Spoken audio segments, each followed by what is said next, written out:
All right, you may be seated. Hey, good morning, Shabbat Shalom. So I love the movie The Ten Commandments from the 1950s. I love Yul Brynner in that movie. I have always wanted at a synagogue staff meeting to go, so it shall be written, so it shall be done. But it hasn't worked, but at least he and I have the same haircut now.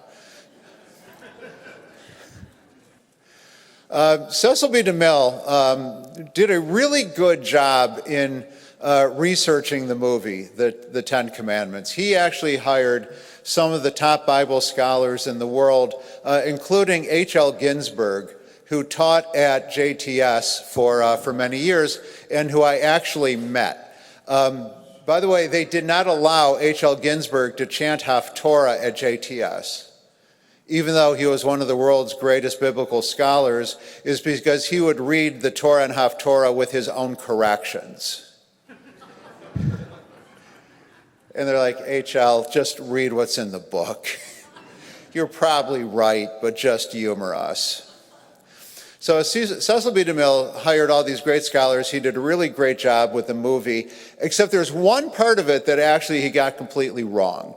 You notice there's a lot where they have these gigantic stones that they have to carve and pull, and it looks like they're building the pyramids. The Hebrew slaves did not build the pyramids, and they did not work in stone. Right? The pyramids were built in the middle of the 3rd millennium BCE. The last one was actually finished around 2200 BCE by Khufu, who was the pharaoh at the time. So 2200 BCE is minimally about 500 years before Abraham would have existed, and hundreds of years further before the people would have been slaves in Egypt and redeemed from Egypt. So regardless of what illustrations and whatever Haggadah you use, the Jews didn't build the pyramids.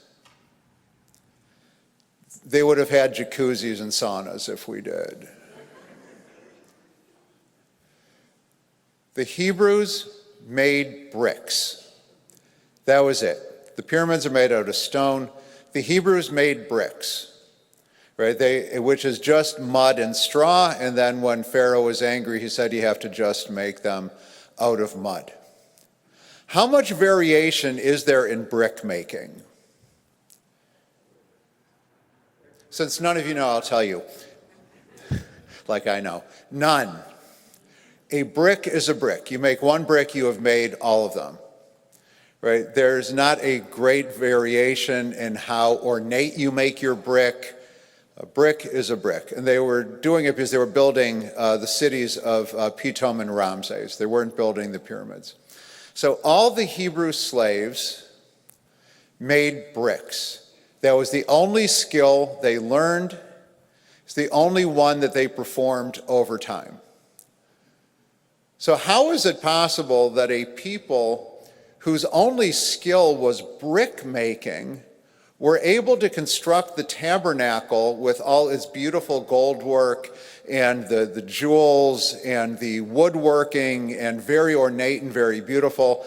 How could they put together the clothing for the Kohanim, which was made out of beautiful fabrics and embroidery?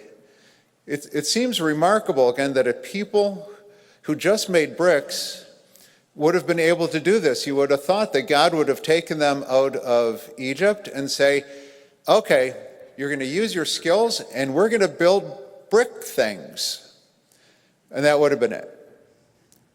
But that's not what happens. God commands them to build something beautiful and ornate and something inspiring. And he does it through Bezalel. Bezalel is mentioned in the Torah as the one who was in charge of the project. God tells Moses to tell Bezalel. Now, Bezalel was in there with them. He was a brick maker.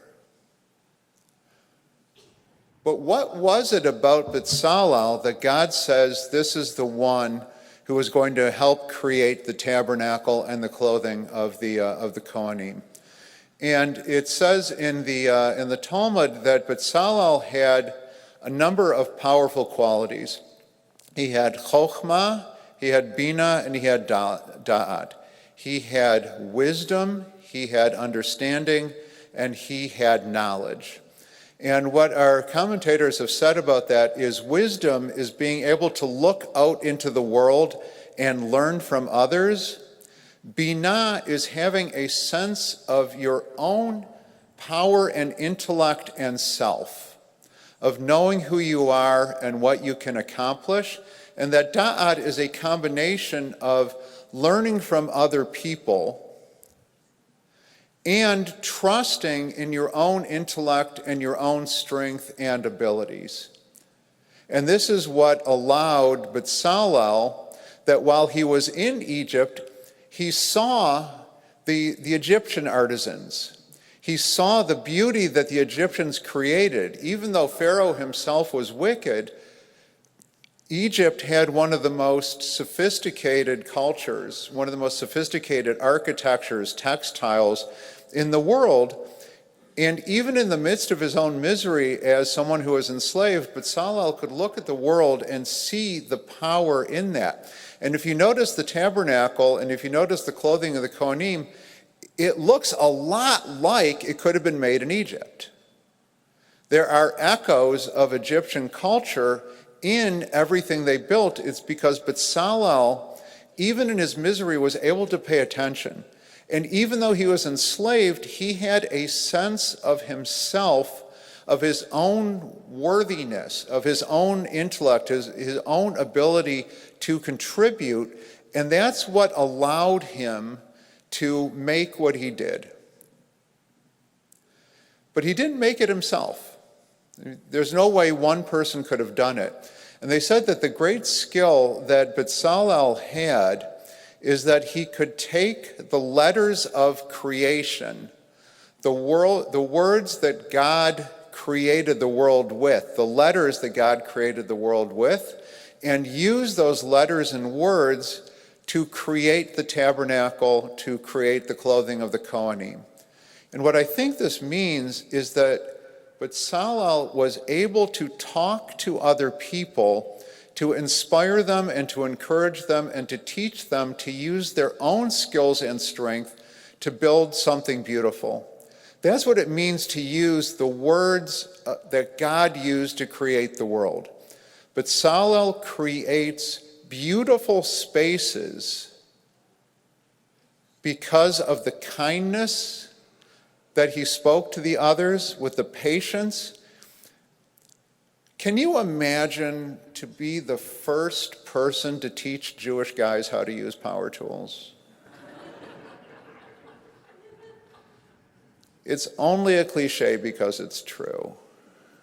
And I know some of you, I know how to use it. No, you don't. You just know how to use it better than your friend Irving.